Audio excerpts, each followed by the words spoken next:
just gonna go up in this thing now and get some dead wood, some hangers. Wood out of here. Ooh, that's crispy. Phew. Some of this. Woo!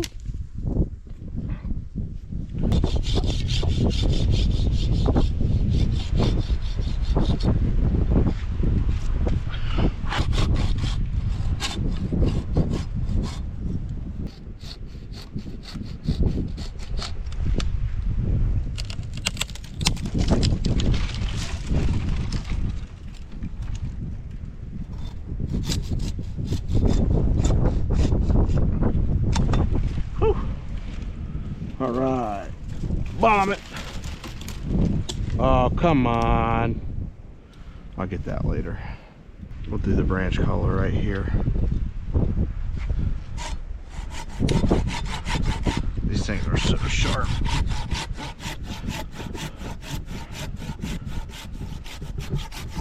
Watch your follow through.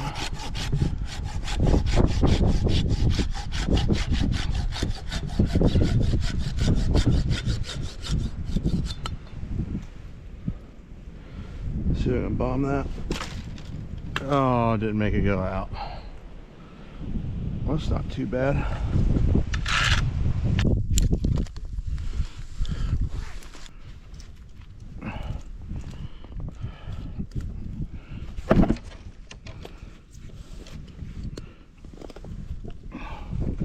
Some of this hanger stuff.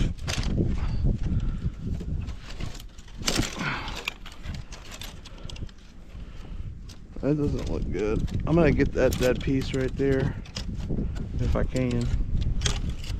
Jeez, this thing needs to end bad.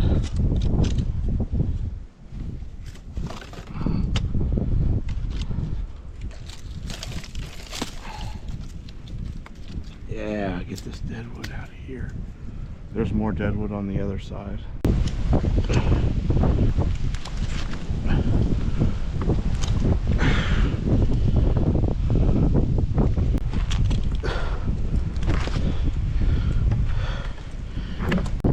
Mr. Footage in there, will you work with me?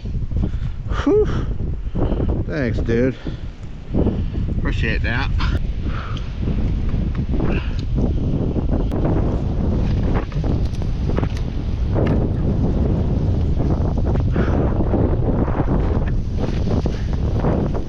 Please, Mr. Universe. There we go. Let's get this dead piece of wood out of here.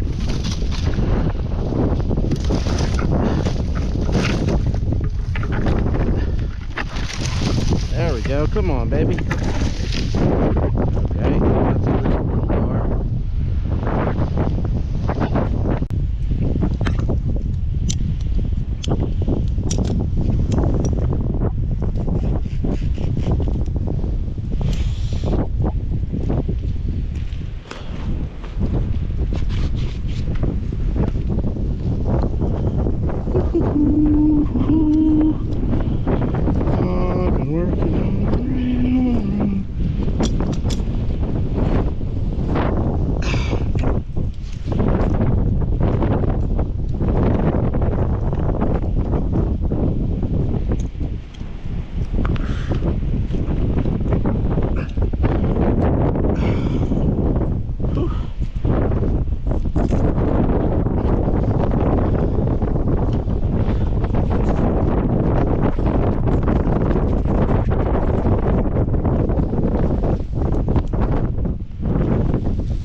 For real? See, sometimes you can put your foot under a branch and that'll really help you. That's what I watch from watching this climber dude I've been working with. Okay, let's go the rest of the way down. Not all at once though. You know what I mean? Whew.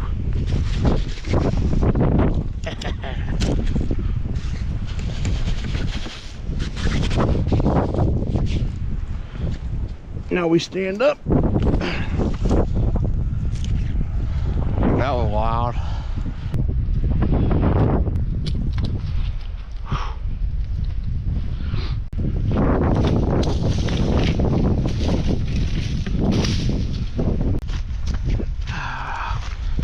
Dude.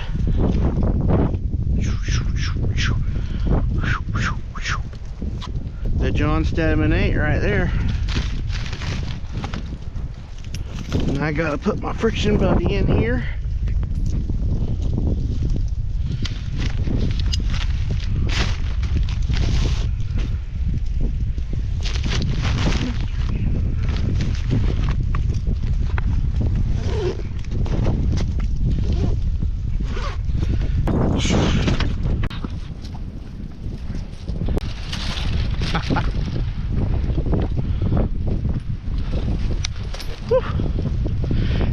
It's hot for a penguin to just be walking around. My climbing gear got a little bit wet yesterday. And when I say a little bit wet, I mean a lot of wet when I was climbing yesterday. So I always like to dry it out so it doesn't get like musty and gross. It's very like frustrating to me to put climbing gear on that is musty and wet when it could be dried. I understand if you're like going and you have multiple jobs back to back, that makes sense. But if you've got a break in between jobs and your gear is wet, it's critical to me to let it air out and let it dry. Most climbing gear you're not supposed to stow outside or store in wet conditions either. So this helps keep your gear all nice and tidy. And when you're hanging it up to dry, you can inspect it and look at it and make sure it doesn't have any deficiencies. And I just find somewhere to hang it up. The house is warmer and I'll let it air dry. If it's really wet, I can set up a fan to blow air on it if I need it immediately the next day.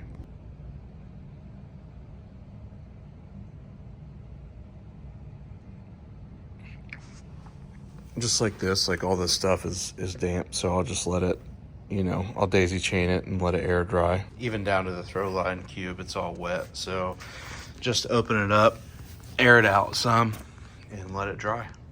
Same thing for my climbing rope here. You can see probably all the dampness in the wet spots. I don't know if you can see that on camera, but it's definitely super wet still. You don't want to let that stuff stay like that. That's how you get nasty things going on and like super wet. Like this stuff is super wet, so I want to let it dry. I think I'll just daisy chain my climbing line. You can see how kind of wet and damp this zigzag is. It's just kind of letting it air dry. Just stuff you want to do after rain. It doesn't look like that damp and wet, but that stuff can get real musty if you don't take care of it. I'll still take the rest of the climb line out of there to let it air dry. So the moral of the story is keep your stuff dry if you can. It works better when it's dry. I know you can't stay dry all the time, but keeping your stuff clean is the key to longevity and keeping gear for long periods of time or maximizing that time you have with it. It'll depreciate a lot faster if you don't keep it clean and you don't maintenance it as required or let it dry. You're not really supposed to store this stuff in the back of a truck bed. That's how stuff can get pitting and get gross. So it's really important that you take care of your climbing stuff. That's all I got for this one. Take it easy. Thanks for watching. Catch you on the next one.